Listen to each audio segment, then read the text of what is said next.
Hi welcome back to my YouTube channel. ನಾನಿವತ್ತು ಒಂದು fried rice ಅಥವಾ ಮಸಾಲ ರೈಸ್ ಅಂತಲೇ ಹೇಳ್ಬೋದು, ಈ ಥರ ರೈಸ್ ಐಟಮ್ನ ಹೇಗೆ ಮಾಡೋದಂತ ತೋರಿಸ್ತಾ ಇದ್ದೀನಿ. ಅದಕ್ಕೇನಿಲ್ಲ, ನಾವಿಲ್ಲಿ ಪಾತ್ರೆಯಲ್ಲಿ ಆಯಿಲ್ನ ಹಾಕ್ಕೊಂಡು ಅದಕ್ಕೆ ಈರುಳ್ಳಿ ಮತ್ತು ಸ್ಪ್ರಿಂಗ್ ಆನಿಯನ್ ಇರುತ್ತಲ್ಲ ಅದನ್ನು ಕಟ್ ಮಾಡಿ ಹಾಕ್ಬೋದು. ಈರುಳ್ಳಿ ಬೇಕಾದರೆ ಹಾಕ್ಕೋಬೋದು, ಇಲ್ಲ ಸ್ಕಿಪ್ ಕೂಡ ಮಾಡ್ಕೋಬೋದು. ನಾನಿಲ್ಲಿ ಈರುಳ್ಳಿ ಹಾಕ್ಕೊಂಡಿದ್ದೀನಿ. ಅದಕ್ಕೆ ಉದ್ದುದ್ದಾಗಿ ಕಟ್ ಮಾಡ್ಕೊಂಡಿರೋ ಒಂದು 2-3 ಹಸಿಮೆಣಸಿನ್ಕಾಯಿ ಕೂಡ ಸೇರಿಸ್ಕೊಂಡು ಸ್ವಲ್ಪ ಈರುಳ್ಳಿ ಸಾಫ್ಟ್ ಆಗೋ ತನಕ ಫ್ರೈ ಮಾಡ್ಕೋಬೇಕು, ಆಯಿತಾ. ಈರುಳ್ಳಿ ಸ್ವಲ್ಪ ಸಾಫ್ಟ್ ಆಗ್ತಿದೆ ಎನ್ನುವಾಗ ಮನೆಯಲ್ಲಿ ಏನೇನು ತರಕಾರಿ ಇರುತ್ತೋ ಅದನ್ನು ಸೇರಿಸ್ಕೋಬೋದು. ನಾನಿಲ್ಲಿ ಕ್ಯಾರೆಟ್ ಇತ್ತು, ಬೀನ್ಸು, ಕ್ಯಾಬೇಜು, ಕ್ಯಾಪ್ಸಿಕಮ್ಮು ಮತ್ತು ಕಾರ್ನ್ ಇತ್ತು, ಸ್ವೀಟ್ ಕಾರ್ನ್ ಇತ್ತು, ಮತ್ತು ಜೊತೆಗೆ ಹಸಿ ಬಟಾಣಿ ಇತ್ತು. ಅದನ್ನೆಲ್ಲ ತರಕಾರಿಗಳನ್ನ ಒಂದೇ ಸಲ ಹಾಕ್ಕೊಂಡು ಮಿಕ್ಸ್ ಮಾಡ್ಕೋಬೇಕು. ಕ್ಯಾಬೇಜ್ನ ನಾನು ಸಪ್ರೇಟಾಗಿ ಎತ್ತಿಟ್ಕೊಂಡಿದ್ದೀನಿ, ಓಕೆನಾ. ಇದನ್ನೆಲ್ಲ ಮಿಕ್ಸ್ ಮಾಡಿಕೊಂಡು ತರಕಾರಿ ಬೇಯೋಷ್ಟು ಉಪ್ಪನ್ನ ಹಾಕ್ಕೊಂಡು ಒಂದು 5-6 ನಿಮಿಷ ಲಿಡ್ಡನ್ನು ಕ್ಲೋಸ್ ಮಾಡಿ ಬೇಯಿಸ್ಕೋಬೇಕು, ಆಯಿತಾ. ತರಕಾರಿ ಜಾಸ್ತಿ ಬೆಂದೋಗಬಾರ್ದು, ಸ್ವಲ್ಪ ಕ್ರಂಚಿಯಾಗೇ ಇರಬೇಕು. ಫ್ರೈಡ್ ರೈಸಿಗೆ ಆ್ಯಕ್ಚುಲಿ ಹಂಗೆ ಇರಬೇಕಲ್ವ. ನೋಡಿ, ಇಲ್ಲಿ ಚೆನ್ನಾಗಿ ತರಕಾರಿ ಸ್ವಲ್ಪ ಸಾಫ್ಟ್ ಆಗಿದೆ. ಇವಾಗ ನಾನು ಕ್ಯಾಬೇಜ್ನ ಸೇರಿಸ್ಕೊತಾ ಇದ್ದೀನಿ. ಕ್ಯಾಬೇಜ್ ಎತ್ತಿಟ್ಕೊಂಡಿದ್ದೆ ಅಲ್ವಾ, ಆ ಕ್ಯಾಬೇಜ್ನ ಸೇರಿಸ್ಕೊತಾ ಇದ್ದೀನಿ. ಅದನ್ನು ಕೂಡ ಹಾಕ್ಕೊಂಡು ಮಿಕ್ಸ್ ಮಾಡ್ಕೊಳ್ಳೋಣ ಚೆನ್ನಾಗಿ.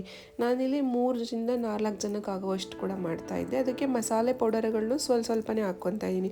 ನಾನಿಲ್ಲಿ ಜಾಸ್ತಿ ಮಸಾಲೆ ತೊಗೊಂಡಿರೋದೇ 3 ಮಸಾಲ ಪೌಡರ್ಸು.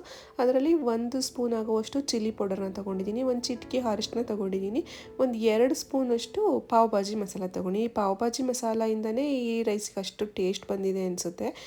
ಅದನ್ನು ಮಸಾಲಗಳೆಲ್ಲ ತರಕಾರಿಗೆ ಚೆನ್ನಾಗಿ ಹೊಂದ್ಕೋಬೇಕು, ಅಲ್ಲಿ ತನಕ ಚೆನ್ನಾಗಿ ಮಿಕ್ಸ್ ಮಾಡ್ಕೋಬೇಕು. ಮಿಕ್ಸ್ ಮಾಡ್ಕೊಂಡಿದ್ದಾದಮೇಲೆ ಈ ಕಡೆ ಅನ್ನ ಕೂಡ ಮಾಡಿಟ್ಕೊಂಡಿದ್ದೆ. ನಾನಿಲ್ಲಿ ಬಾಸುಮತಿ ರೈಸ್ ತೊಗೊಂಡಿದ್ದೆ. ನಾರ್ಮಲ್ ರೈಸಲ್ಲೂ ಕೂಡ ಮಾಡ್ಬೋದು, ಬಟ್ ಬಾಸುಮತಿ ರೈಸಲ್ಲಿ ಟೇಸ್ಟ್ ತುಂಬಾ ಚೆನ್ನಾಗಾಗಿತ್ತು. ನೀವು ಕೂಡ ಟ್ರೈ ಮಾಡಿ. ಸೊ ಈ ಕಡೆ ಅನ್ನ ಕೂಡ ಹಾಕ್ಕೊಂಡು ಅದಕ್ಕೆ ಕಟ್ ಮಾಡಿರೋ ಸ್ಪ್ರಿಂಗ್ ಆನಿಯನ್ನು ಮತ್ತು ಕೊತ್ತಂಬರಿ ಸ್ವಲ್ಪ, ಜೊತೆಗೆ ಪೆಪ್ಪರ್ ಪೌಡರ್ನ ಹಾಕ್ಕೊತಾ ಇದ್ದೀನಿ. ಓಕೆ, ಪೆಪ್ಪರ್ ಪೌಡರ್ನ ಹಾಕ್ಕೊಂಡು ಈ ಥರ ಸ್ಮೂತಾಗಿ ಮಿಕ್ಸ್ ಮಾಡ್ಕೋಬೇಕು. ಬಾಸುಮತಿ ರೈಸ್ ಆಗಿರೋದ್ರಿಂದ ಅಕ್ಕಿ ಕಟ್ಟಾಗುತ್ತೆ. ಸೊ ಹಂಗಾಗಿ ಈ ಥರ ಸ್ಮೂತಾಗಿ ಮಿಕ್ಸ್ ಮಾಡ್ಕೊಳ್ಳಿ. ಟೇಸ್ಟ್ ಅಂತೂ ಸಖತ್ತಾಗಿ ಬಂದಿತ್ತು, ಆಯಿತಾ. ನೋಡಿ, ಇಲ್ಲಿ ಮಿಕ್ಸ್ ಮಾಡ್ಕೊಂಡಿದ್ದಾದಮೇಲೆ ಇವಾಗ ನಾವು ಉಪ್ಪು ಬೇಕು ಬೇಡ ಉಪ್ಪು ನೋಡ್ಕೊಂಡು ಹಾಕೋಬೇಕು. ಬಿಕಾಸ್ ನಾವು ರೈಸಿಗೆ ಉಪ್ಪು ಹಾಕಿ ಮಾಡಿರಲಿಲ್ಲ ನಾನು, ಹಾಗಾಗಿ ಈ ಹಂತದಲ್ಲಿ ಸ್ವಲ್ಪ ಉಪ್ಪು ಬೇಕು ಅನ್ನಿಸ್ತು. ಉಪ್ಪನ್ನ ಹಾಕ್ಕೊಂಡು ಚೆನ್ನಾಗಿ ಮಿಕ್ಸ್ ಮಾಡ್ಕೊತಾ ಇದ್ದೀನಿ.